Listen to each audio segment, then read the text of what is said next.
welcome to the first in a series of 6 online art lessons that I'm going to be teaching.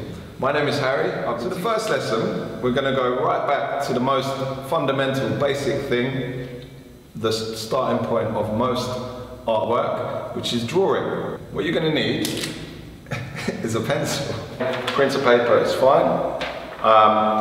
If you don't have a pencil, you can use a biro. The next thing that you're going to need to do is to go into 4 different rooms and select 4 different objects. A pair of scissors, tape measure, car key, some sunglasses. So the idea for this lesson comes from this mural which I painted, and this was inspired by Michael Craig Martin, who is a British artist. He also uses everyday household objects to create similar artwork. So object number 1, drawing exercise number 1, I'm going to ask you to pick up the pencil and put it in the hand that you would not normally draw with. Okay? I'm going to draw the object in the middle of the page, and yes, this is going to be difficult. It's going to feel unnatural. So what you might find easier is using smaller marks than you would normally.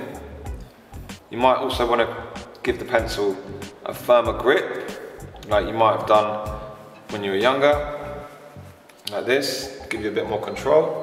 Personally, I find it easier to use a loose grip, and any mistakes that I make, I'm just going to carry on, doesn't matter. The only way you can get this wrong is if you use the hand that you normally draw with.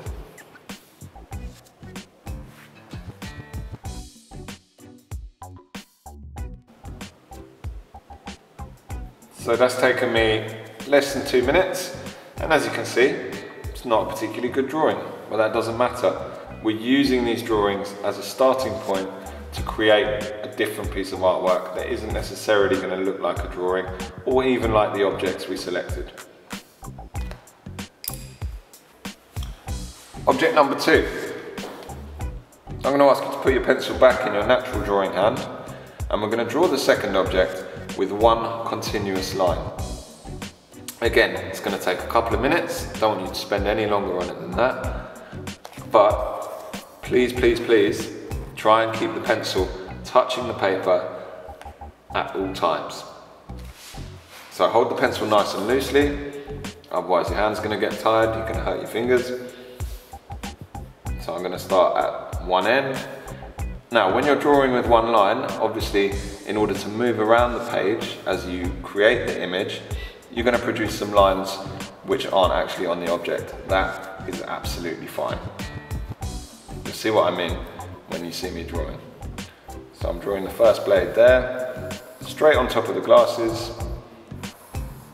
See, that's too thin, doesn't matter, it's fine. You can make as many mistakes as you want.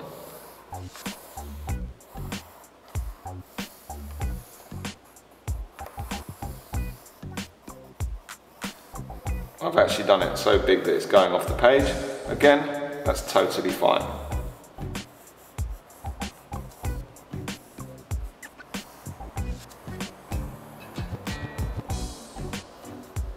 Now, how am I going to do the hole in the middle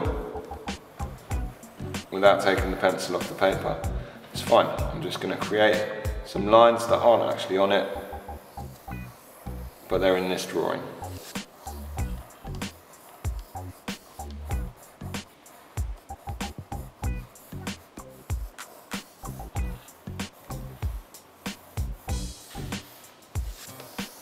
There we go, that's done. So that's that one done. Again, less than 2 minutes, directly on top of the other one, and you can see what we're starting to get is new shapes created as the drawings are on top of each other. More on that later. So for the third object, what I'm going to ask you to do is just put it down in one position, settle on a position that you want it to be drawn in, and just look at the object for a good 30 seconds. Don't do any drawing, just look at the object. Once the 30 seconds is up, what I'd like you to do is to put that object out of sight. In my case, it's going to be in my pocket, and then just somewhere else on the page, doesn't matter if it overlaps a bit, in fact it would be good if it did, is just to try and draw that object from memory.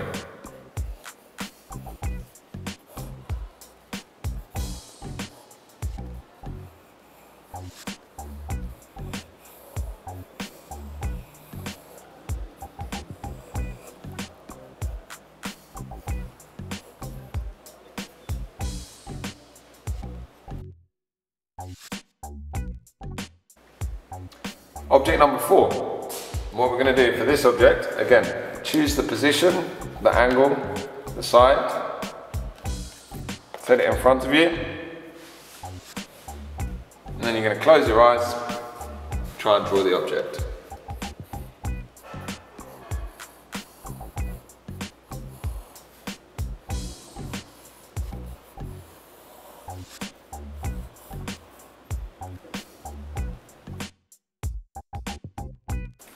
What you've got now is 4 different drawings, all on top of each other, that have created one drawing.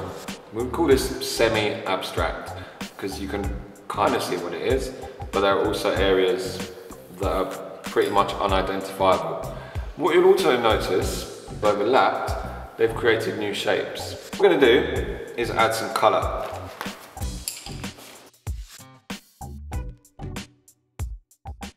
So I'm just going to colour it in.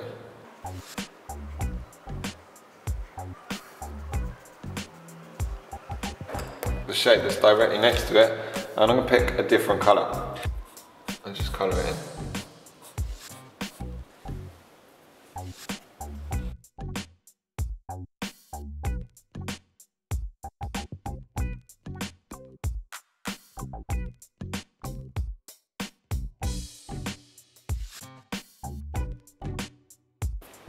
So you're going to continue doing that, colouring in the shapes, and you can use any materials you like, any materials you've got to hand. So I'm using colouring pencils and felt tips, and in each block, each shape, I've used one colour. I would stick to doing that. You may, however, choose to use pencils, and have the whole thing in different tones. I've had people in the past use oil pastels, combinations. Is a finished example. So you can see there, it's almost impossible to identify the objects. And what you can see now is some more examples of people who've done the same lesson. They've all used different objects and also different techniques for the second stage.